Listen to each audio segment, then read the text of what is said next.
ॲस्ट्राझेनिकाच्या लसीबाबत ज्या बातम्या तुम्ही ऐकल्या आहेत, त्या बातम्यांमुळे सर्वांच्या मनामध्ये जे प्रश्न निर्माण झालेत, त्याची उत्तरं देण्याचा आज मी प्रयत्न करत आहे.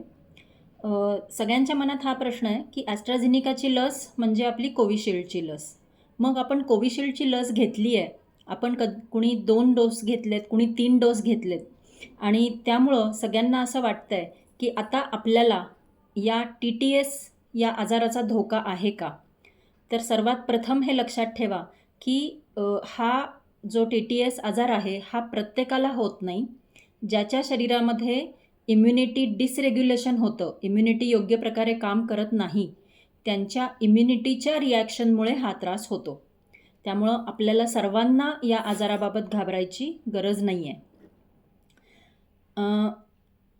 दुसरा प्रश्न असा आहे तुमच्या मनात, की ही काही नवी माहिती आहे का? किंवा हा नवीन आजार आहे का? या TTS आजाराबाबत आपल्याला 13 एप्रिल 2021 मध्येच माहिती मिळालेली होती आणि त्यावेळेला याबाबत अधिक माहिती घेतल्यानंतर याचं नक्की कारण काय आहे, हे लक्षात आलेलं नाही. मात्र जी ॲडिनोव्हायरसची लस आहे, त्या लसीनंतर याचं प्रमाण साधारणतः 2.3 पर लाख वॅक्सिनेशन असं 50 वर्षाखालील लोकांमध्ये आणि 50 वर्षावरील लोकांमध्ये 1 पर लाख वॅक्सिनेशन असं दिसून आलेलं आहे. आता पुन्हा या बातम्या का सुरू झाल्यात? तर काय झालंय, की इंग्लंडमध्ये एका व्यक्तीने ॲस्ट्राझेनिकावर जेव्हा केस केलेली होती, त्यावेळेला ॲस्ट्राझेनिकानी व्हॅक्सिन इंड्युस्ड थ्रम्बोसायटोपिनिया VITT हा जो आहे याबाबत उल्लेख केलेला होता.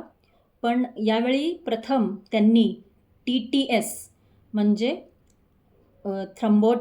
थ्रम्बोसायटोपिनिया सिंड्रोम असा उल्लेख करून हे या वॅक्सिननंतर घडू शकतं असं सांगितलेलं आहे. त्यामुळं ही बातमी जे केस लढत आहेत त्यांच्यासाठी हे उपयोगाचं आहे, की कंपनीनी असं सांगितलंय, की TTS हे वॅक्सिननंतर काही रेअर केसेसमध्ये घडू शकतं. त्यामुळं याच्या बातम्या पुन्हा सुरू झालेल्या आहेत. आता हे VITT किंवा TTS हे नक्की काय आहे? या कंडिशनमध्ये आपल्या शरीरातील ज्या प्लेटलेट्स असतात, ज्या आपण डेंग्यूमध्ये तपासतो प्लेटलेट्स, त्या प्लेटलेट्स असतात, त्या प्लेटलेट्समधील एका फॅक्टरबाबत म्हणजे PF4 हा जो फॅक्टर आहे, प्लेटलेट ॲक्टिवेटिंग फॅक्टर, याच्या विरुद्ध अँटीबॉडीज दिसून येतात आणि त्या अँटीबॉडीजचा परिणाम होऊन लस घेतल्यानंतर 4 ते 42 दिवस म्हणजे 6 आठवड्यापर्यंत काही लोकांमध्ये या प्लेटलेट्समुळे काही गुठळ्या तयार होतात, ज्या मुख्यतः सेरिब्रल सायनस किंवा पेल्विक सायनस, पोटामध्ये किंवा मेंदूमध्ये ज्या वेन्स आहेत म्हणजे ज्या नीला आहेत त्याच्यामध्ये या गुठळ्या दिसून येतात. याचं प्रमाण हे पहिल्या डोसनंतर सर्वात जास्ती आहे आणि सर्वसाधारणपणे डोसनंतर 6 आठवड्यापर्यंत ह्या केसेस दिसून येतात. आणि ह्यांचं प्रमाण किती आहे म्हणजे लाख डोसांमध्ये 1 किंवा 2 एवढं ह्याचं प्रमाण आहे, हे मी आधीच सांगितलं आहे. या केसेसमध्ये मृत्यू होतात का? आता हे किती मोठ्या प्रमाणात झालेलं आहे यानुसार मृत्यू होईल का नाही हे ठरू शकतं.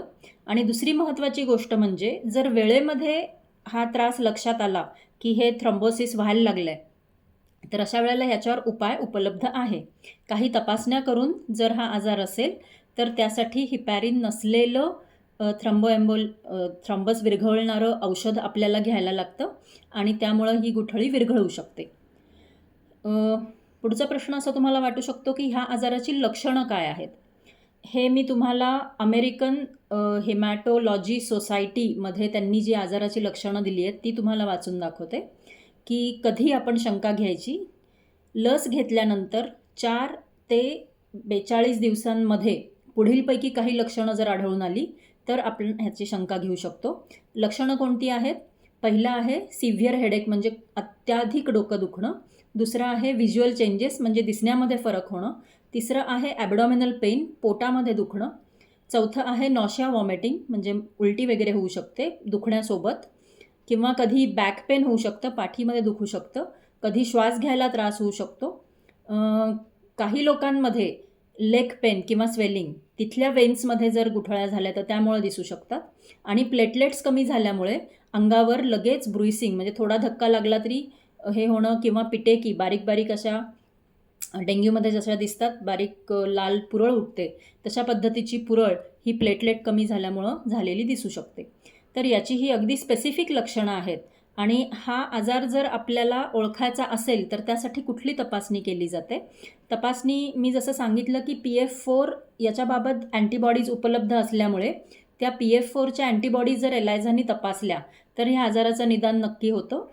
किंवा जर ते उपलब्ध नसेल तर अशा त्रास असलेल्या रुग्णांना त्यांच्यामध्ये प्लेटलेट्स कमी झाल्यात का यासाठी साधी रक्ताची प्लेटलेट्स तपासणारी जर आपण टेस्ट केली CBC तर त्याच्यामध्येही आपल्याला थोडासा अंदाज येऊ शकतो.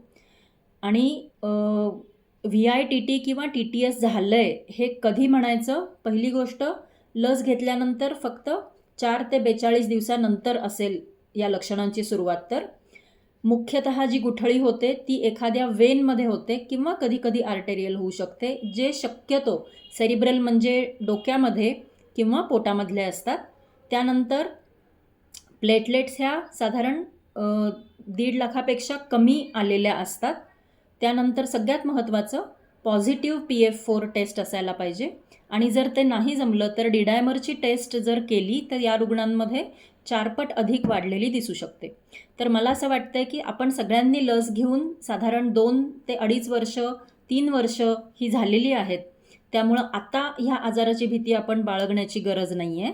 आणि हा जो धोका आहे हा धोका लाखांमध्ये 1 किंवा 2 आहे. ह्यापेक्षा अधिक धोका हा आपल्या प्रेग्नन्सीमध्ये असतो, गरोदरपणामध्ये असतो. त्यामुळं आपण कुठलीही चिंता करू नका किंवा भीती बाळगू नका. धन्यवाद. काही प्रश्न असतील तर कमेंटमध्ये अवश्य विचारा.